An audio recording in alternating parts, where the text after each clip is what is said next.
Okay, so hopefully the noise has died down a bit. So yeah, and if any noise does arise, I have neighbors and they can get quite noisy. They have children, young children, so I apologize in advance.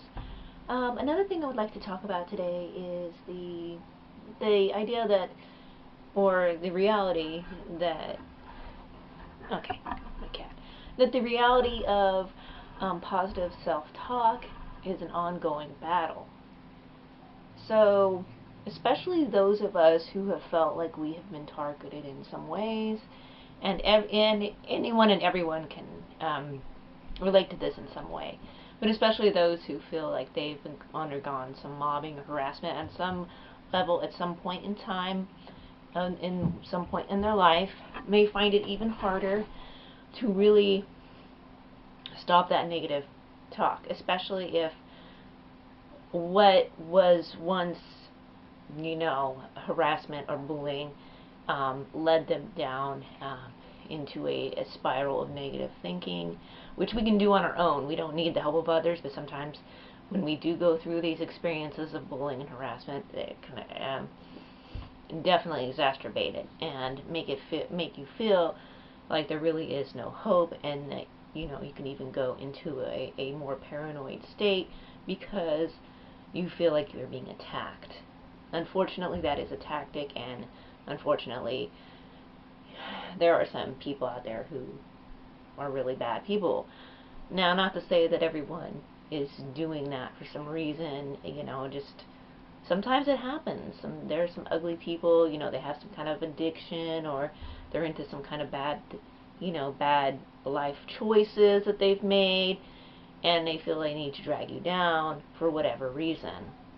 Now, this can create a sort of state where you're more negative on yourself than you would be because you have a fear state. Now, eventually, this fear state goes when you realize there's nothing more attached to it other than just mind games, or, and you ignore it and you just let it go, because that's all you really can do, and focus on yourself, and focus on yourself more, and at least who, you can not bring into your life.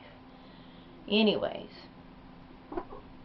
so, you go, and you don't have to go through this situation in order to feel, to have a negative self-talk. That happens to everyone. Happens a lot on the creative path. Anyone trying to start out for themselves, do anything creative, or just try to go out on their own. Try to make it so that they don't have to work for a boss and they don't have to deal with. And you're always going to have negative people or people who are challenging, but that you can limit it more when you are working under your own terms. And that kind of independence, obviously, results in a lot of resistance. Other people, might not like seeing a person be independent. Sadly, that is the case sometimes. But anyways, regardless, again, I'm going to say regardless of your situation, whether it has been bullying or harassment in the past with manipulation, or just the negative self-talk because it's hard to really get started, because it feels like a no-win situation sometimes. It feels just really challenging, and you have a lot on your plate. So, a lot of these times when this happens, you'll get a lot of more negative spirals of thinking. So you already have this inner critic, but it's on active full force. It's working overtime, and it's at this point in time you got to do everything to just chill out. Take some time out. Take some time out and focus on yourself. If you have the time off from work, take it. If you need to just focus on yourself for one day, do it. But you got to realize, self-care is important, but it's an ongoing practice, the self-talk. And sometimes you're going to slip up and you're going to go into the mode where you're constantly berating yourself or telling yourself you can't do it. Catch yourself in that moment. Be able to watch like an observer. Perceive your thoughts and your actions as if you were an onlooker. Analyze your thoughts and your actions so that you're better able to control them. So, and don't beat yourself up when you start negative thinking. Just don't go down the spiral. Catch yourself, redirect yourself, take the time off, do something enjoyable, you know, find a way to relax. And again, sometimes you're not able to do that in the moment. Just catch yourself. Don't beat yourself up about it. Everyone goes through it. It's an ongoing battle. You're going to have these days where you might have a negative thought. You might have some criticism, and you can work with that too. But don't let it get you into a fear space. Don't let it get